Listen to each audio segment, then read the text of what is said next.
आज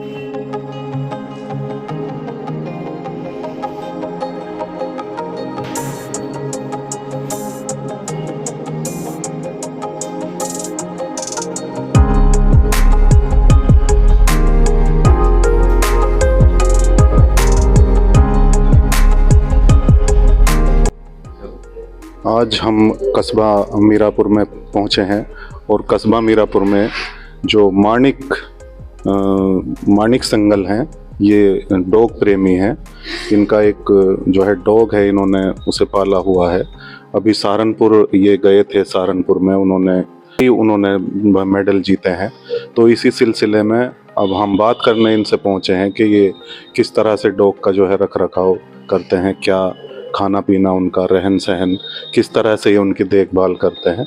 आज हम इनसे बात करके जानने की कोशिश करेंगे कि किस तरह से डॉग को ये अपने रखते हैं और कंपटीशन की कैसे तैयारी ये करवाते हैं और किस तरह से ये महसूस कर रहे हैं जो मेडल जीतने के बाद, क्योंकि वहाँ ऑल इंडिया से कुत्तों ने पार्टिसिपेट किया था और इनके डॉग ने जो है नंबर 1 वहाँ पे हासिल किया है। तो ये क्या महसूस कर रहे हैं, यही जानने के लिए हम माणिक के पास पहुँचे हैं। माणिक जी, ये बताइए, जैसे सहारनपुर में कितने वहाँ पे डॉग गए हुए? 200 से 300 डॉग थे वहाँ पे और सभी नस्लों के डॉग थे और पूरे इंडिया से ही आ रहे थे वहाँ पे डॉग। तो उसमें ये अपनी ब्रीड में फर्स्ट आया और फिर बाद में ऑल ब्रीड्स में भी इसने मुकाम हासिल करा है। तो ये रही इसकी सारी ट्रॉफीज। अच्छा, हाँ जी। ये क्या है? ये तो चैंपियन बना है। ये सारे ऑल ओवर डॉग्स में ये 7th पोजीशन आई है इसकी, पूरे जितने भी डॉग्स आए थे उसमें। और अपनी जो ये रिंग हुई थी इनकी डॉबरमैन की, उसमें फर्स्ट आया। ये 2 रिंग्स हुई थी तो दोनों में फर्स्ट आया, ये रही और ये। और फिर एक ऑल की थी, सारी डॉग ब्रीड की थी, उसमें भी ये फर्स्ट आया था। कौन सा सर्टिफिकेट है इसका? ये केसीआई सर्टिफिकेट है, इससे डॉग रजिस्टर्ड है। इसमें सारी लाइनेज होती है डॉग की। अच्छा अच्छा। कि मदर कौन, फादर कौन, कि मतलब ग्रैंडफादर, उसके ग्रेट ग्रैंडफादर, सब चीज पता चल जाएगी इससे। ये आपको तभी मिला जब आपने ये जो है परचेज किया था? अच्छा अच्छा। ये ब्लड लाइन जब भी मिलता है, अगर तुम्हारे मतलब इनके फादर वादर सब अच्छी लाइन के हैं तो। अच्छा अच्छा। हाँ। मणिक जी, ये बताइए, आपका डॉग कौन सी नस्ल का है? ये डॉबरमैन है, यूरोपियन डॉबरमैन। ये आपने मतलब कहाँ से इसे आपने लिया है? ये तो फरीदाबाद से खरीदा है मैंने। अच्छा जी। कितने दिन आपके पास? इसको 4 साल हो गए। वैसे मैं पाल 4 साल से रहा हूँ, डॉबरमैन ब्रीड पे मैं काम कर रहा हूँ 4 साल से। तो इससे पहले भी आपने डॉग पाले? जी, मेरे पास पहले भी डॉबरमैन रहे हैं और शुरू से तो घर वाले पालते ही आ रहे हैं। 1-2 डॉग थे, अब शौक में 6 हो गए। फिलहाल कितने? 6 हैं? 6 हैं मेरे पास। अच्छा, तो जैसे ये 6 हैं तो इनका तो खर्चा भी बहुत ज्यादा बैठता होगा? जी जी, बहुत ज्यादा बैठता है। इनके ये वेज पे तो डिपेंड रहते हैं? नहीं, वेज पे रह नहीं सकता डॉग। नॉन वेज भी लेते हैं? सब क्या इनकी डाइट है, ये बताइए डाइट के बारे में। इवनिंग में तो चिकन चावल खाते हैं और सुबह डॉग फीड और चावल चलता है और मिल्क भी दे देते हैं और सब चीज चलती है। सुबह, दोपहर और शाम? नहीं, 2 टाइम देते हैं। अच्छा। हाँ, बड़े डॉग को 2 टाइम। सुबह में क्या देते हैं? फीड होता है रॉयल कैनन का, वो चलता है, और चावल चलते हैं बॉयल। जी। आपको ये डॉग पालने का शौक कहाँ से लगा? शौक तो मेरे घर में शुरू से ही थे। डॉग्स नॉर्मल रहते थे तो देखता था मैं बचपन से, तो शौक तो लग गया।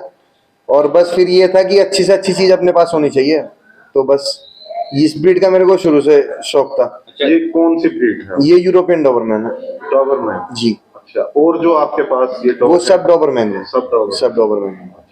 कल जो आपने ये अचीवमेंट हासिल किया आपके डॉग जी ने, जी जी, कैसा महसूस कर रहे हैं? बहुत अच्छा महसूस कर रहा हूँ मैं। बहुत गर्व की बात है इतनी ट्रॉफीज लाना। क्या क्या कल हुआ आप हमारे दल का? डॉग शेयरिंग में शो होता है, उसमें पूरा डॉग को चेक किया जाता है जजेस के द्वारा। सब चीज देखते हैं, मतलब एक एक चीज, अगर हल्का सा भी फॉल्ट हो तो डॉग आउट हो जाएगा। पूरी बॉडी का चेकअप होता है उसमें, क्वालिटी को देखा जाता है, क्या ब्लड लाइन है, एक एक चीज देखी जाती है। क्योंकि इनके डॉक्यूमेंट्स भी हैं, जो मेरे डॉग्स हैं वो सारे विद पेपर हैं, केसीआई रजिस्टर्ड है, तो इनकी सब चीज पूरा देखा जाता है, उसके बाद जाके ये होता है। अच्छा, जैसे क्योंकि भाई ये स्पेशल डॉग्स हैं जी, तो इन पर मौसम का भी कुछ इफेक्ट पड़ता होगा? जी जी जी जी, तो गर्मी में थोड़ा डाउन हो जाते हैं। अच्छा, और जी। ठंड में? जैसे ठंड में तो खुश रहता है डॉग। तो इनका ठंड में आप रख रखाव किस तरह? रूम से ऊपर रूम्स बनवा रखे हैं मैंने, तो वहीं रहते हैं। तो रूम्स में उन्हें टेम्परेचर क्या कैसे? टेम्परेचर इतना ज्यादा कोई दिक्कत नहीं होती है। अगर छोटा पप्पी है तो उसको मेंटेन करना पड़ता है, 25 डिग्री टेम्परेचर उनको मेंटेन करना पड़ता है। और जो गर्मियों में, जैसे गर्मियों में कूलर से हो जाता है। वैसे बहुत रफ एंड टफ ब्रीड है।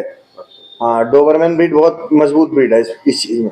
अच्छा, जैसे कुछ जो है डॉग्स बैन है इस टाइम, जैसे जी जी पिटबुल वगैरह, जी जी। ये उन्हीं की नस्ल है ये? नहीं नहीं, ये अलग है, ये बैन नहीं है। अच्छा, ये रॉयल ब्रीड है बहुत। एक टाइम पे मतलब इसका बहुत ज्यादा ऑरा था, फिर ये लुप्त हो गई थी ब्रीड, तो अब दोबारा इसकी ब्रीडिंग चालू हुई है।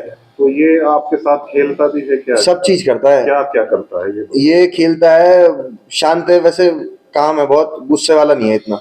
पर अगर अदर डॉग से अगर कोई मतलब पास वास आता है तो उस पर अटैक करता है, वैसे कुछ नहीं करता, वैसे सीधा है। जैसे बहुत से ज्यादातर प्लेट फेंकते हैं, तस्करी वगैरह उसका। हाँ, ये या बॉल अगर बॉल का तो दीवाना है वो। तो ये इस तरह से कौन कौन से खेल लिए जाते हैं? बॉल ऐसे खेल के लिए तो मैंने इसको रेडी करा नहीं, बस इसको शो के लिए ही रेडी करा। अच्छा, शो में क्या क्या होता है ये बताओ? शो में इनकी एक एक चीज देखी जाती है, बिल्ड क्वालिटी, कोई चीज आउट तो नहीं है, इनकी बाइट आउट तो नहीं है, इनके दांत टेढ़े मेढ़े तो नहीं है। उम्र कितनी होती है उसमें जाने के लिए? पप्पी से जा सकता है बच्चा, अगर 5-6 महीने का है और थोड़ा ट्रेनिंग में है, वो अंडर ट्रेनिंग है तो जा सकता है। तो वो जिला लेवल की प्रतियोगिता थी या स्टेट लेवल? वो तो भैया पूरे उसके आ रहे थे, इंडिया के डॉग थे वहां, तो पूरे इंडिया के डॉग थे, कोई कहीं से था कोई कहीं से था। कौन कौन से पोजीशन आपके डॉग ने ली हैं, जरा बताएंगे? भैया अपनी जो रिंग में, सिर्फ डॉबरमैन की रिंग में तो फर्स्ट आया वो, पहली रिंग में भी और सेकंड रिंग में भी। ये रहा भी बेस्ट ऑफ ब्रीड, ये भी बेस्ट ऑफ ब्रीड। और जो थर्ड रिंग हुई है उसमें भी इसने फर्स्ट ही आया। और जो सब फिर ऑल ओवर का हुआ था 300-400 का, उसमें 7th आया। 400 में? हाँ, वो सारी ब्रीड आ गई थी, सिर्फ डॉबरमैन नहीं थे उसमें। उसमें वे डॉग्स भी थे जो अंडर ट्रेनिंग, मतलब साल भर से ट्रेनिंग में है, तो ये पूरा उसमें 7th आया। अच्छा, आगे और बड़ी बड़ी प्रतियोगिताएं होंगी? जी जी जी। कहाँ कहाँ, कौन कौन से दिमाग में है तो अभी अमृतसर होगी 9 फरवरी को, तो देखो वहां जाएंगे, और जहाँ भी होती रहेंगी वहां पहुंचेंगे इसको लेके। इससे पहले भी आपने कोई प्रतियोगिता में ये पहले विन करा है, देहरादून में शो विन करा है इसने, और एक बार मेरठ में हुआ था जब ये पप्पी था, जब भी इसने विन करा था अपनी ब्रीड में। इसके अलावा और कौन कौन से डॉग हैं? सारे डॉबरमैन ही हैं मेरे पास, सारे डॉग? सारे यूरोपियन डॉबरमैन। अच्छा, यहाँ पे जो है जैसे पूरे जिले में से गए होंगे आप? पूरे जिले से नहीं, पूरे इंडिया से ही थे डॉग तो। पूरे इंडिया जी। अच्छा, तो मीरापुर से और भी गए थे कुछ लोग? मीरापुर से कोई नहीं। अच्छा, तो मीरापुर में आप ही हैं जो इस तरह के? जी। शौकीन तो बहुत है मीरापुर में, पर कोई इस तरह का वो नहीं है कि शो में लेके जाए या कोई ब्रीडिंग कर रहा हो। मैं ब्रीडिंग भी कर रहा हूँ साथ में इसके। ये बताइए, महीने में इनका लगभग कितना खर्चा आप झेलते हैं? सारे डॉग का 25 से 30 हजार रुपए का होता है सबका, 6-7 का जितने भी है मेरे पास। तो आम आदमी की पहुंच से तो बाहर है जी, बस जी शौक अगर है तो कोई भी कर सकता है। अच्छा, जैसे ये आपने मेडल वगैरह जीते हैं ये जी जी। आपके डॉग में, तो इसमें कोई धनराशि भी थी? नहीं नहीं, धनराशि कुछ नहीं होती इसमें। कोई सर्टिफिकेट वगैरह? सर्टिफिकेट आएगा और ये यूकेसी रजिस्टर्ड हो जाएगा, यूनाइटेड कैनल क्लब में, और रजिस्टर्ड हो जाएगा। अभी तक कैनल क्लब ऑफ इंडिया में रजिस्टर्ड था। अच्छा, फिर उसके बाद आप इन्हें विदेश में भी आप? विदेश में तो अभी भी अगर एक्सपोर्ट हो जाएगा, अगर मतलब कोई हम सेल परचेज की बात करें, इसका फादर भी इंपोर्ट था, वो बाहर से आया था। अच्छा जी। नहीं, पार्टी जैसे कंपटीशन वगैरह हो विदेश में अगर हो? हाँ, विदेश में भेज सकते हैं जी, बिल्कुल जा सकते हैं।